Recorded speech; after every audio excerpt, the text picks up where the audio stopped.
Hey budget gardeners, Vita Loca here. Join me today as I show you some must-have perennials for my yard. So let's go.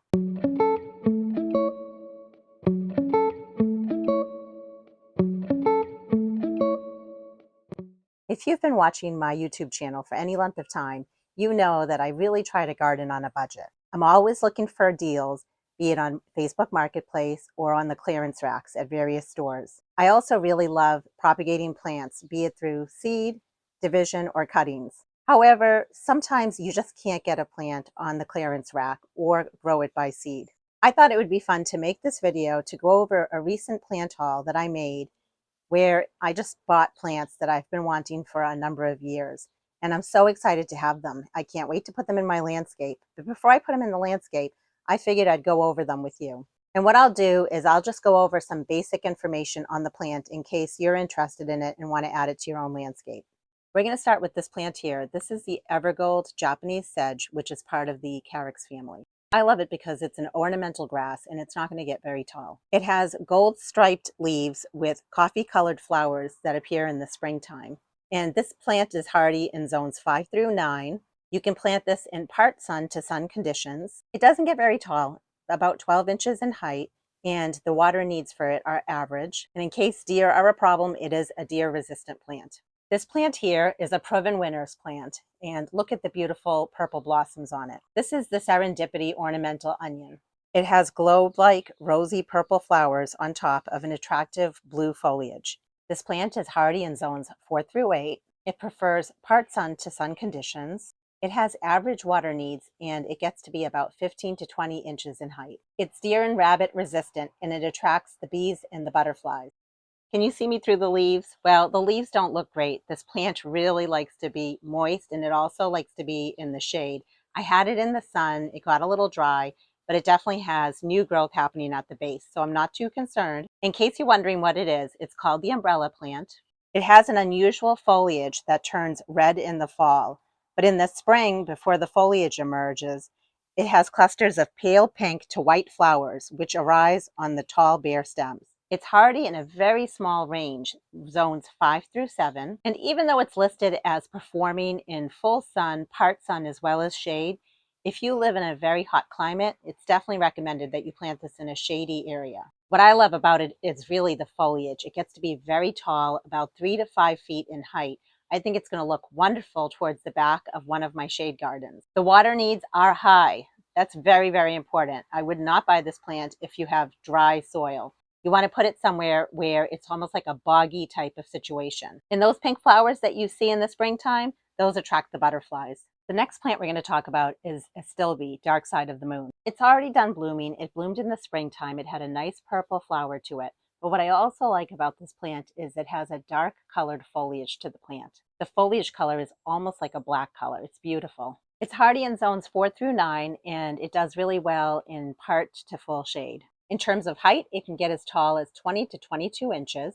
Like most Astilbe, this Astilbe needs consistent moisture, so don't let it dry out. If you ever notice that your Astilbe are getting crispy and the leaves are just looking dead, probably it's getting either too much sun or not enough water. The plant is deer and rabbit resistant, and the flowers attract the bees. And if I didn't mention already, that Astilbe is a proven winner's plant.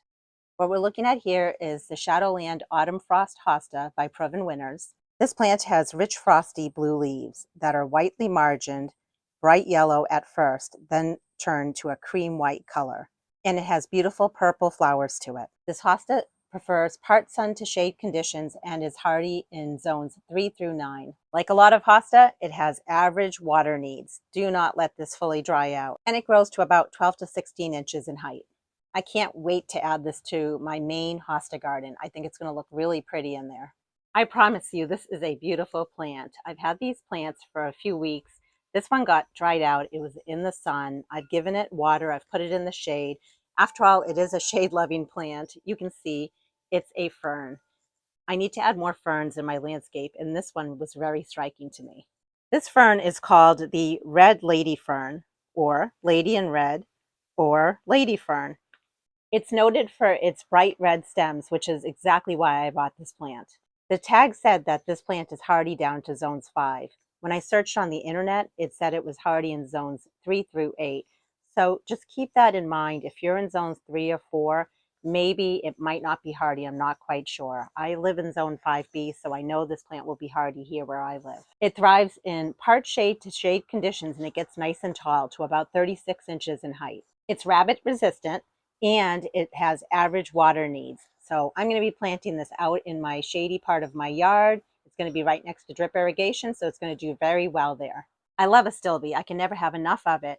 But I got to a point where I've just been dividing and moving the Astilbe that I have in my yard, and I wanted to change it up. I wanted something different, which is why I bought another variety of Astilbe to add to my collection of Astilbe in my yard. This one here is Delft Lace, and it's also a proven winter plant. It has salmon pink buds that turn into soft apricot pink flowers with an attractive blue-green foliage.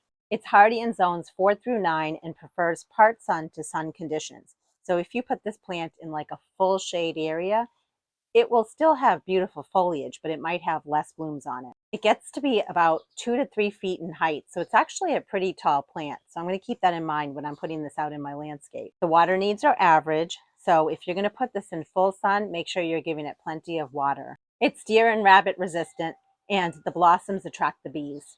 When Mr. Budget Gardener saw this plant, he said, "Wait a minute, why are you buying it? You already have Goatsbeard." I do. I have the dwarf or shorter variety of Goatsbeard. I also have a taller variety of Goatsbeard. This one is somewhere in between. It's more of a medium-sized one. And since I have a lot of shade in my yard, I had to have it. This is a proven winner's plant, and this is called Chantilly Lace. It produces beautiful sprays of lacy, cream-colored flowers, and it really thrives in a shady location. You can plant this in sun in the northern climates as long as you're giving it ample water. This Goatsbeard is hardy in zones 3 through 7 and gets to be about 32 inches in height. The water needs are average, but again, if you're going to put it in full sun, make sure you're giving it a lot of water. I've been wanting this plant for a very long time in my yard because I have so much shade, so I'm so happy to finally have it. It's a proven winner's plant. It's a Bergenia, and it's called Miss Piggy Pigsqueak. It has bright pink flowers with thick dark green glossy leaves, and it's a wonderful foliage plant to have in your yard after blooming. This plant is hardy in zones 4 through 8 and prefers part shade to shade conditions. It gets to be 16 to 18 inches in height and has average water needs. The plant is deer and rabbit resistant, and when it does bloom, the blossoms attract the bees and butterflies. This plant here is a proven winner's plant. It is a type of Stokes aster called Totally Stoked Riptide. It has 2.5 to 3-inch flowers that are periwinkle blue and appear all summer long as you deadhead it. Speaking of deadheading, I will be making a separate video showing you my process for deadheading this plant, so be on the lookout for that video. It is hardy in zones 5 through 9 and prefers full sun. I don't have a lot of full sun in my yard, but I do have some full sun flower beds. You can bet this will be going in one of those flower beds. The plant gets to be about 24 inches in height and has average water needs. It's deer and rabbit resistant, and the blooms attract the bees and the butterflies. And when I did a little bit of research on this plant, I found that you can have it bloom for much of your growing season as long as you deadhead it, which is super nice. I really treated myself that day when I went shopping, but I am so thrilled to have these plants in my yard. I can't even tell you. And I'm even more thrilled to share them with you, just so you can get an idea of some plants that I'm going to be putting in my landscape, many of them that thrive in the shade. Next up is a proven winner's plant. It's a type of hosta. It's called Shadowland Water Slide. Even though I have a lot of hosta in my yard, you can only divide and move your hosta around so much. Sometimes you just want to treat yourself and buy something that's a little different, that's a little unique. And I do have a soft spot for blue colored hosta, which is why I bought this specific one. And what I also liked about this hosta is that the leaves on it are curly. They're not just like a straight looking leaf. They have a little bit of a curl to them, which makes it an interesting looking hosta to me. This beautifully ruffled hosta is a thrill to behold. It has blue rippled leaves that hold the color all season long, but it also has lavender flowers that appear on a proportionate flowerscape. This hosta will thrive in a part shade to shade location, and it gets to be about 14 inches in height. It's hardy in zones 3 through 9. I wish I could tell you it was deer resistant, but I think we all know deer love hosta. One thing that I've been experimenting with this year is using Irish Spring soap, using a carrot shredder, shredding the soap, and sprinkling it around my hosta. So far, it seems to be working, so I just wanted to share that tip with you. And like all hosta, if you want your hosta to thrive, make sure you're giving it ample water. Okay, the last plant was not part of this initial plant haul. It was actually part of a plant haul that I made last year, and then I overwintered this plant in my vegetable garden. I have not planted it in my landscape. I haven't talked to you about it. I figured, you know what, I'm going to include it in today's video because it is something that I really wanted last year, and I will be planting in my landscape this year. It's a type of sedum, which is also known as stonecrop. I love it for its variegated foliage. This plant has light green leaves with creamy yellow serrated margins that form a dense upright mound. It also has brightly colored rosy flower heads that bloom later in the summer. It grows to about 12 to 15 inches in height and is hardy in zones 3 through 9. Just like all other sedums, this sedum thrives in full sun conditions. It has low water needs. It does not like to be fertilized. It is a very low maintenance plant to have in your landscape.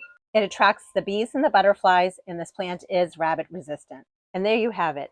That is my must-have plant haul for plants that I've been wanting for a number of years. I can't wait to add these out in my landscape, and I can't wait to make future garden tour videos for you so you can see how they're doing out in my yard. If you have any comments or questions, please drop them down in the comment section below. And until the next video, make it a great day with gardening.